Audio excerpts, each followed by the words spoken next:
What is the most expensive mistake you have ever made? Bought a 40-year-old house on 3 acres that was 3 feet above floodline of the century. 4 years later we had a 1,000-year flood. $160,000 so far to remodel. In cash cause didn't have flood insurance. There was a leak from my bathroom upstairs to the kitchen right underneath it. Every time someone would shower, water would slowly begin to drip into the kitchen. I thought there was a leak somewhere in the drain pipe and I took the kitchen ceiling down looking for it. And this was an old home, so there was this cement type of plaster with metal lattice work through it on top of wood slats. It took forever to expose the drain pipe, only to find out that the little knob thing on the shower faucet that you pull up to turn on the shower had broken and I just needed to replace that. That piece costs me $7. Then I had to completely replace my kitchen ceiling. Depending on how much water had leaked, over what period of time, you may have had to take that ceiling down for mold issues anyway. So, don't worry about it, you did fine. I earned a few academic scholarships out of high school but didn't know how to use them. I figured they would have been automatically applied but I didn't start college right away, so my lack of understanding, preparation, and willingness to ask people in the know resulted in me losing a couple $1,000s toward my education. Oh man, same thing happened to me. I guess I did really well on the ACT and could have gotten a scholarship if I had just applied. Getting a DUI, on top of it being incredibly stupid, reckless, and dangerous, it ended up costing me $20,000 all said and done. If there's a silver lining, it's that first and foremost, nobody was hurt. I was simply pulled over by an observant police officer, and second, it woke me up to the fact that I'm the kind of person who just shouldn't drink alcohol. Things are much better now. A friend of mine has getting out of a club drunk. Drove 500 feet to a Taco Bell that was the business next door to the club. Got something to eat and he realized he was too drunk, so he rolled down the windows and went to sleep there in TJE Taco Bell parking lot. A cop woke him up and because he left the keys in the ignition he was charged with the DUI. The whole 9 yards. I had no idea it was even an option to take classes at community college for the first year or two and then transfer into a 4-year university. Had good grades and standardized test scores, so I was under the impression that my only real choice was which university I wanted to attend the next year. Meanwhile, my girlfriend went to community college for 2 years, transferred to the same university and got a degree that looks exactly like mine for somewhere in the ballpark of $10 $20k cheaper. Hey, this sounds familiar. When I built my first gaming PC back in 2005 I spent $800 plus on the CPU alone. It was probably something meant for workstations and serious multitasking, and I stupidly thought more expensive equals better. I could have had the same performance for gaming with something in the $200 $300 range most likely. About a year later I also spent $500 on a second video card to get SLI, which was a big scam novelty at the time. The performance increase was super negligible and a giant waste of money. I will say though, seeing some of the other responses in here makes me feel slightly better about my mistake. So I'm here dude. Built my PC in 2014. $3,000 approximately total. It is an awesome PC, but the newer, smarter me would have definitely made some different decisions back then.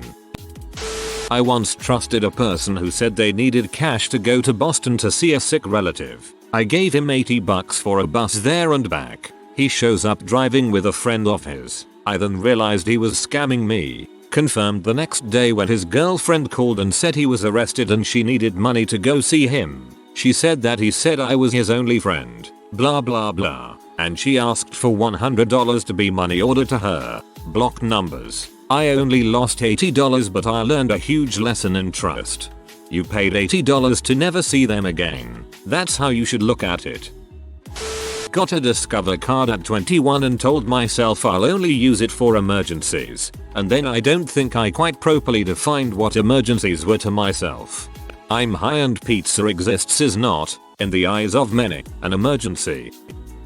Rented a U-Haul to move from apartment to condo, same town, and bumped one of the balconies in the alley behind the condos. Put a very small dent in the canopy part of the truck, and when we returned the truck they told us since we didn't get the insurance we would have to pay for the fix within 48 hours. They said that it would cost $4,800 to fix, and they refused to let me take it to a third-party mechanic for a quote. Then they said that if we didn't pay within 48 hours, it would go to court where it would be doubled. I wasn't too well off then, financially, and maybe too naive, but we decided to pay to avoid having it doubled. My wife was in tears at the counter as she gave them her credit card. Frick you all, they'll never get another penny from me the rest of my life.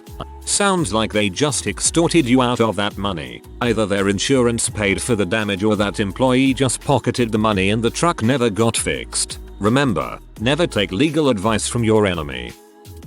I converted a van into an RV so that my girlfriend and I could drive from Canada through the US to South America. I spent $15,000 in 3 years of my time. She broke up me last week. I don't think I want to travel alone. Do it. I once bought 2 pizzas because they were 2 for 1, but when I checked the receipt I realized they had charged me full price for both. I have a sheltered life. Sounds like it was the old 1 for double and get the second for free deal. It was my second try to get my driving license back in Spain. Everything went well apparently. I was asked to park the car so I parked it in a huge space. It was in front of a garage door, so I thought I'll move it backwards a bit. Little by little, I suddenly heard a huge thud. I hit the back car. Funniest thing, that garage door was unused and I could have left the car there, and that was the end of the test. But of course, I failed. Now, I don't know about other countries, but in Spain, at least my region, there's no tests in August, and this was right before that. So I had to keep going to driving lessons for a month. Failed a third time, until I passed it the 4th try, and in total I spent like €1,000 more than what I should. I'll always remember this. I'm surprised they let you get a driver's license. I once stole UGR cards from Walmart. Well, tried to steal. Obviously I was caught. It cost my parents $800 in legal fees. I felt bad about it, and so I got a job. I paid my parents back $1,200+, an extra $400 just for the trouble. Obviously you didn't believe in the heart of the cards but the art of the steal. Not doing my taxes correctly. $25k in repayment penalties fees, plus the amount we're paying for an attorney to get it all straightened out. Ugh. The most expensive mistake was buying a 1920s money pit house. It was architecturally interesting and loaded with attractive features, but the house was also constantly in need of expensive repairs and significant upkeep. There was always something going wrong, or several things at the same time. It was a relentless money drain and we're thankful to have sold it. I don't know if this feels better or worse or what, but the renewed love for craftsman-style bungalows is creating a demand for new craftsman-style bungalows with many of the same features, but an updated floor plan and grounded plugs. So that's nice. Dated a guy who seemed great, moved in together. He then decided his job was boring so he quit. I spent years paying almost all the rent, paying his car insurance, buying the groceries, paying the majority of the bills, etc. while he did whatever he wanted. I don't even want to know how much I wasted on him. I'm just glad to be rid of him. And because everyone asks, I paid his car insurance and bills so he wouldn't have an excuse to not look for work. I paid for groceries because I still had to eat. He was responsible for anything he wanted that I didn't eat. And I paid the rent because my landlady was so sweet and kind. And I didn't want her or her family to suffer because my crappy ex didn't feel like paying his half that month. If it makes you feel better, you are not alone. Got married to a manipulative mooch who leached as much as he could. He is now blocked and long gone. Glad I got out when I did. My first job out of college, I worked as a developer at a small retail company's IT department. My team only consisted of myself, a lead developer and my boss, who also chipped in with the coding. Given our small size and flexibility requirements, I guess my manager didn't feel the need to burden us with strict protocols or safety procedures for testing and production deployment, as he trusted we were wise and responsible enough to do the right thing.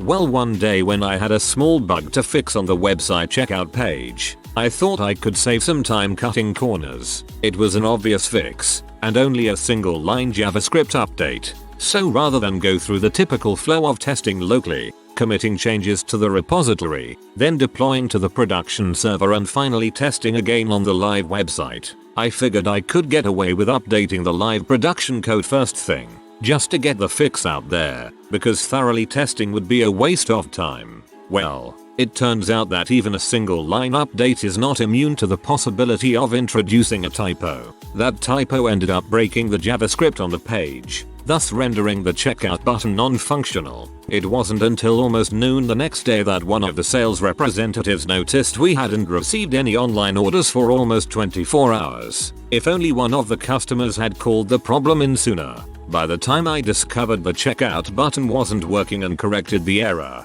the estimated loss of sales was placed at approximately $40,000. In the end, I got a retoup warning and my boss finally decided to implement a formal deployment procedure that involved management approval before any production server updates. I value it as a crucial lesson learned. There's no change too small to warrant testing because even the simplest thing I do is vulnerable to bumblefuckery. I accidentally forgot to wear clause on a version table. It set all versions to the version that I set. Everyone's software kept reinstalling constantly and nobody could work. I found a select query where I had all the versions and recreated the table. Over 200 mortgage agents and processors were down for around 15 minutes. When I was still in elementary school I ripped my braces off with pliers. They then refused to treat me and my almost straight teeth went back to being crooked. Okay, I have to ask, how many painkillers were you on? You can't sit here and tell me that didn't hurt. Grew up with too much HGTV. Bought a fixer-upper estimating I could refinish the entire house for $15k if I did everything myself. It's a 100-year-old house and I'm afraid of saws. Let's all laugh for a minute. This is one of those not me but comments, but it fits perfectly here. My fiance and I lives with his uncle when we were first starting out and this dude was paranoid like no other. Few friends, cash only, no banks, that whole mindset. He had a business partner of his mail him $10,000 cash once to avoid having to pay to have it wired or having to explain anything to the IRS. They'd done it before by vacuum sealing it to make it as flat as possible and hiding it in clothes or whatever in a box. This time his partner got lazy and just vacuum sealed it, then slid the thing into a big cardboard envelope thing. Some slick postal employee must have known what to look for, because what got delivered was a cardboard envelope slit open up the side with a few blank papers stuffed inside. $10,000 and traceable dollars gone forever. I still wonder what the postal employee did with that. Hopefully took their partner out for a nice dinner and gave their kids a good Christmas.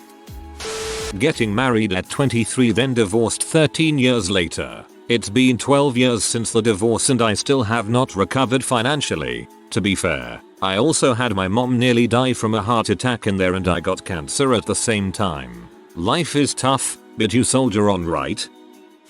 Marrying my ex-husband. He controlled all our finances. My paycheck went into one pot, so of course that meant he could spin how we were doing any which way he wanted. On top of that, all the stupid cars he kept buying, losing the house, not getting my full half because he kept it, all the expensive electronics, giving his family money every month, not investing in my own 401k and not getting half of his, losing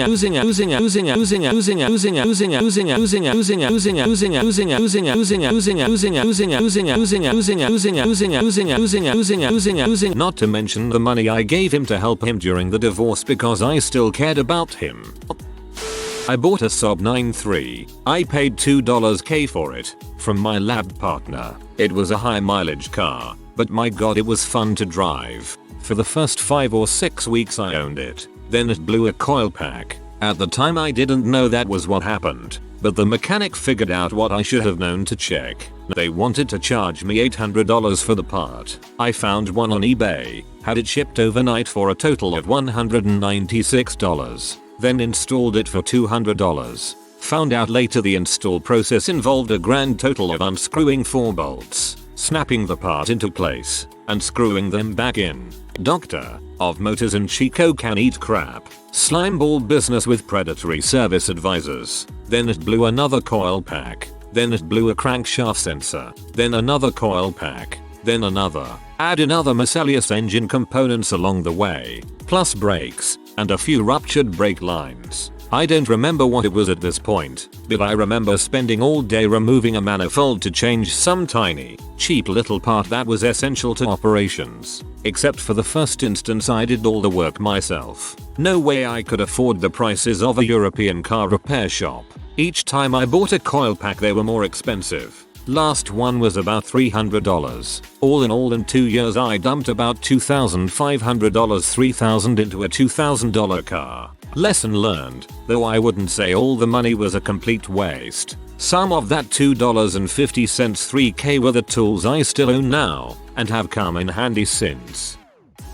Civil union with my alcoholic ex. In fact, the whole goddamn septic clusterfuck of a relationship cost me well over $100K and counting. At least I am in a far better place with a wonderful partner now, still recovering financially.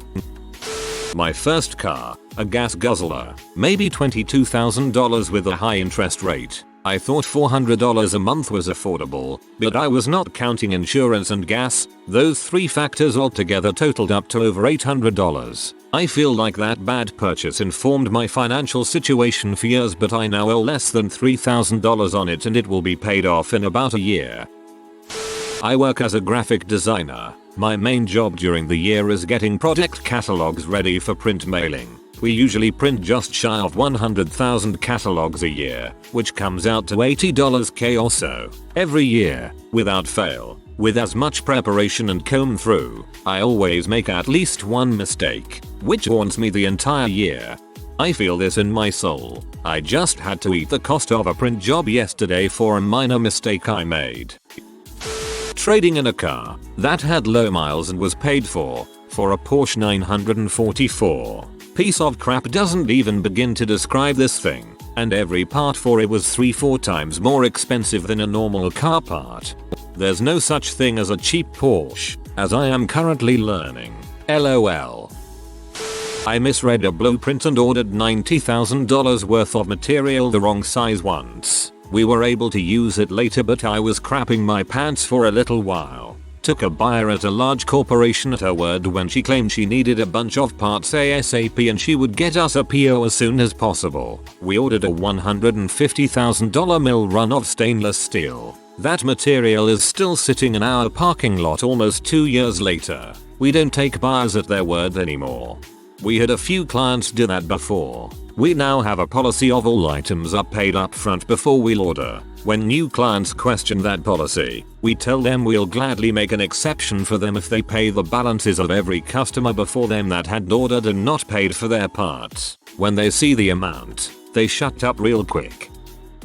Went to college. Didn't do research on loans and how they worked. Almost all of my 6-figure debt is private loans. The depression of these loans has me contemplate suicide daily. Freaking call me, shoot me a PM. I can't post my number public for OBV reasons. We will figure a way to have those loans gone in 5-ish years. Nothing on my end. We will just make an aggressive budget. I took out a loan and almost ruined my credit to buy an engagement ring for a girl who had apparently already replaced me. Nothing screams I'm not ready to get married like taking out a loan to buy an engagement ring.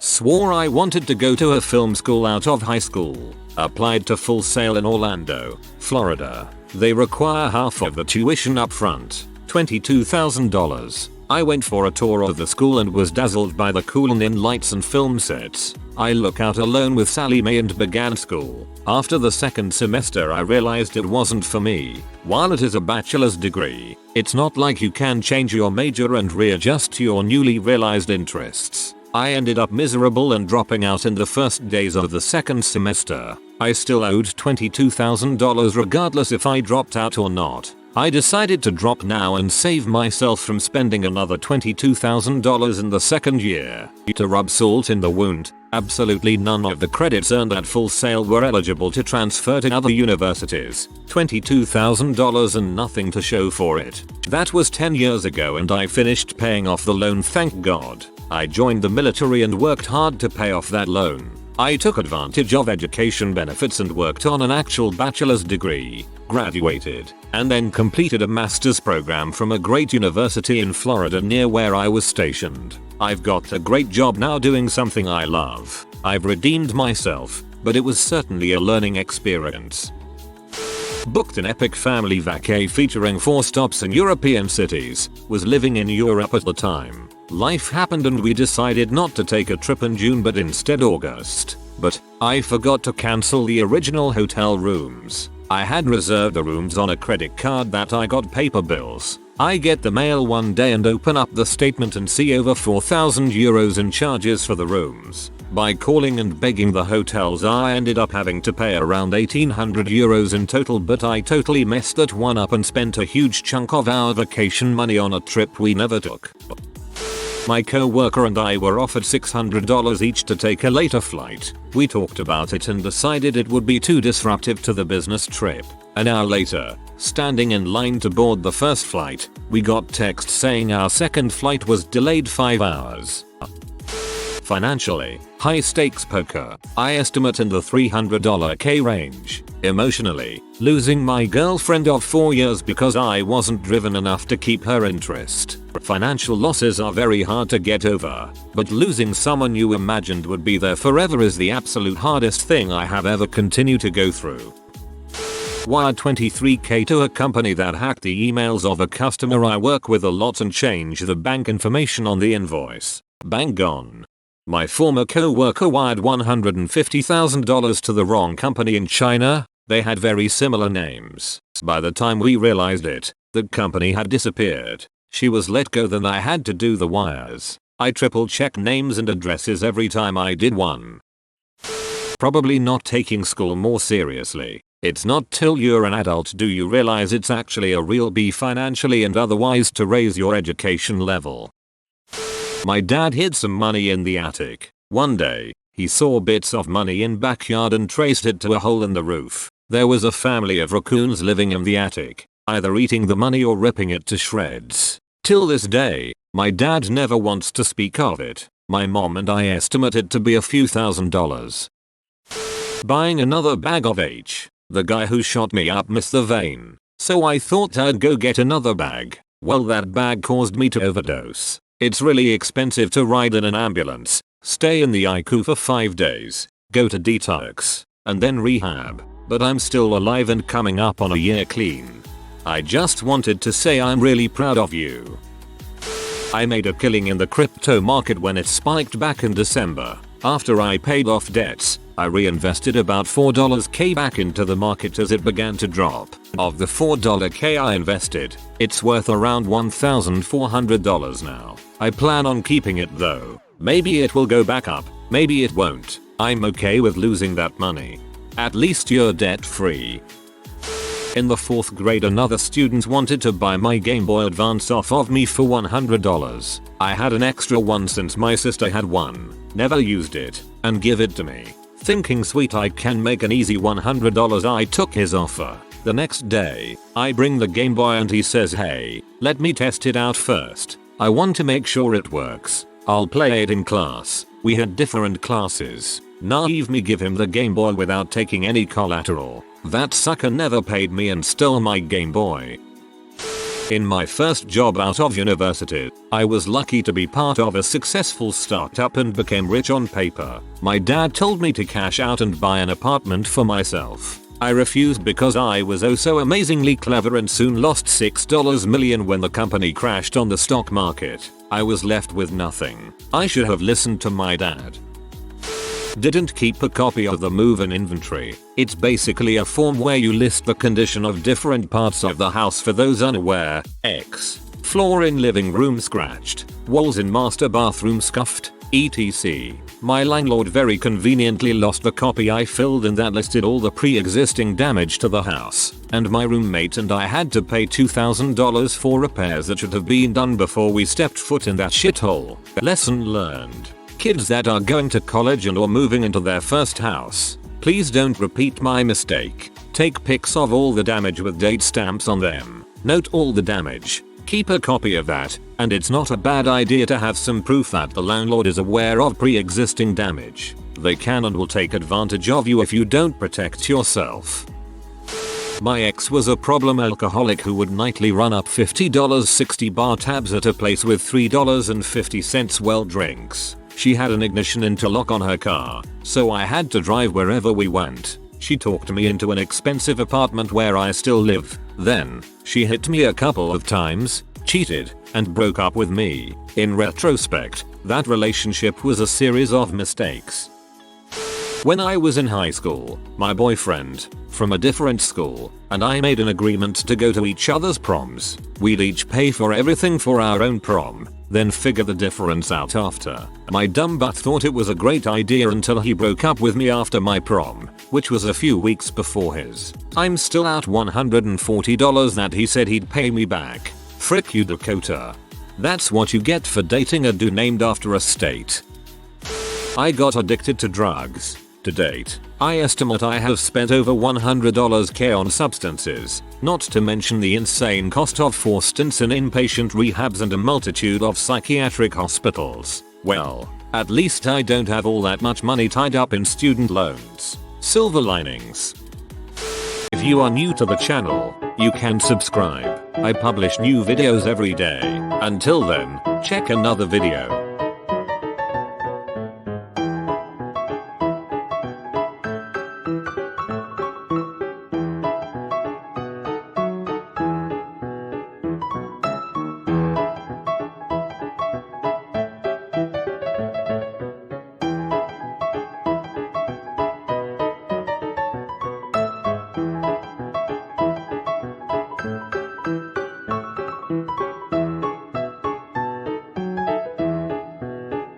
Bye for now.